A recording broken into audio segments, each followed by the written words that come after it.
এখানে ভাজা পেঁয়াজটা বাদামি করে ভেজে নিয়েছি। তারপরে শুকনো মরিচ বাটা, আদা বাটা, রসুন বাটা, জিরা বাটা পরিমাণ মতো দিয়ে দিয়েছি। এবার দিব হলুদ, লবণ, সামান্য পানি অ্যাড করব।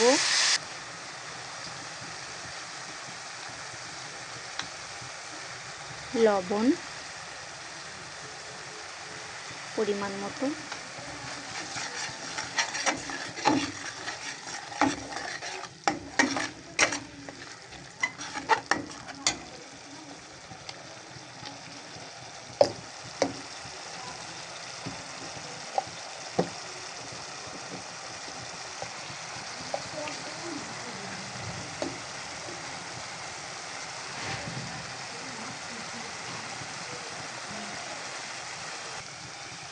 হলুদের গুঁড়ো,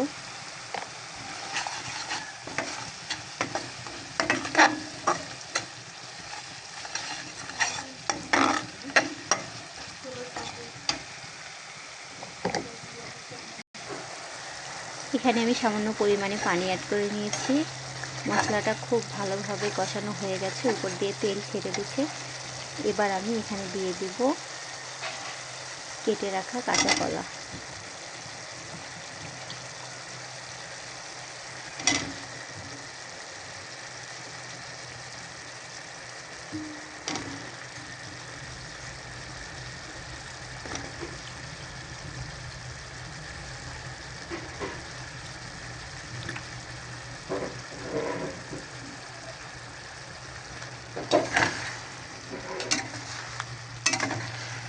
এখন মিডিয়াম হিটে কাঁচা কলাটা খুব ভালোভাবে আমি কষিয়ে নেব।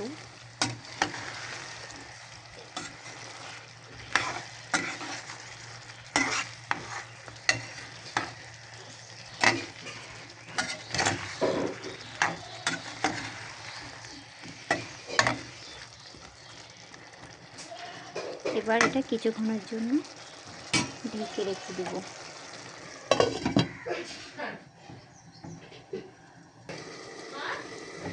2 মিনিট পর ঢাকনাটা সরিয়ে নেড়ে দেব।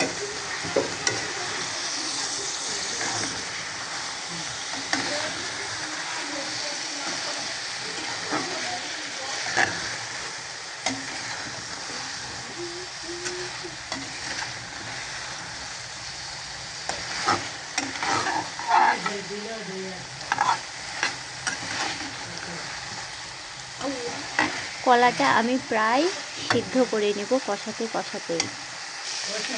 এখানে আমি আর একটু পানি অ্যাড করব সামান্য পরিমাণে।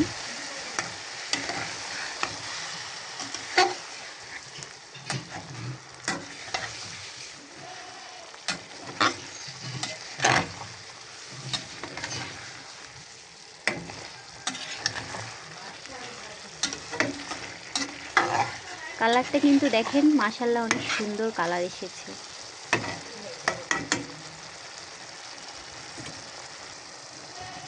পানিটা একটু ফুটে গেছে। এবার আমি এখানে অ্যাড করব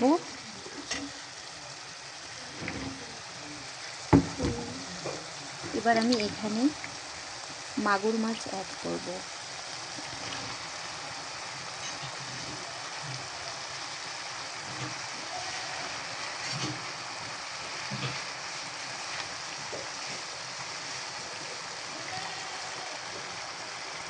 অনেকে মাগুর মাছ খেতে পছন্দ করেন না, বাট আমি মাগুর মাছ খেতে ভীষণ পছন্দ করি।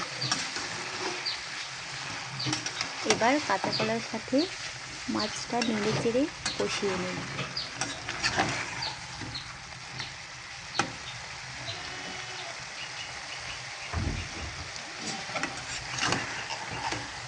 সময় লাগবে।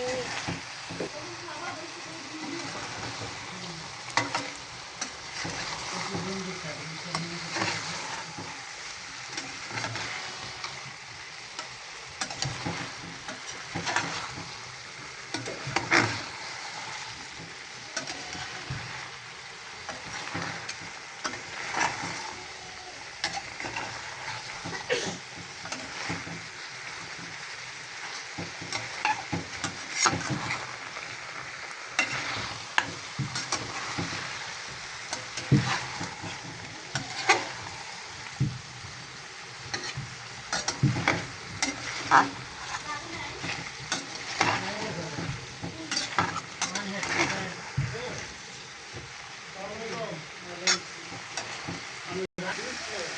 আর একটু সামান্য পরিমাণে আমি পানি অ্যাড করব।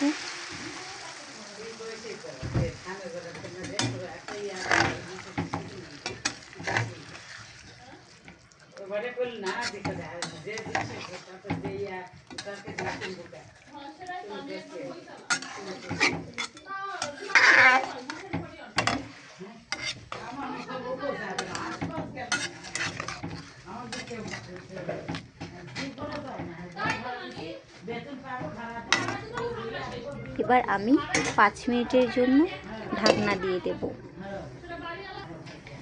এবার ঢাকনাটা খুলে নেড়ে দেব।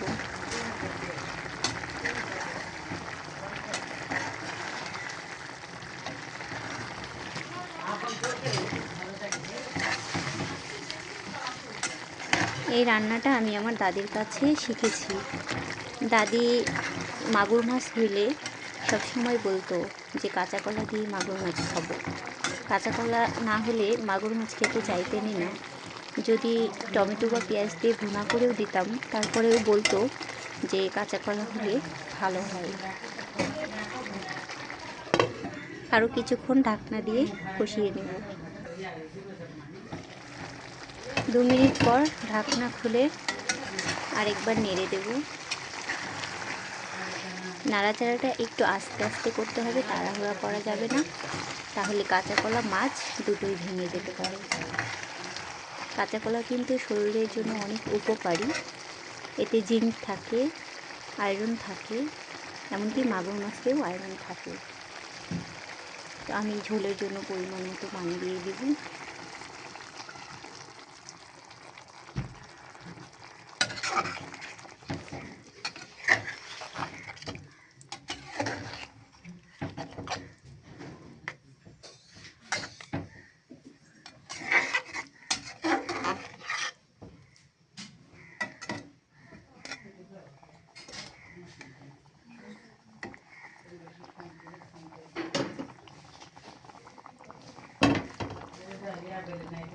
এটা ঢাকনা দিয়ে ঢেকে দেব।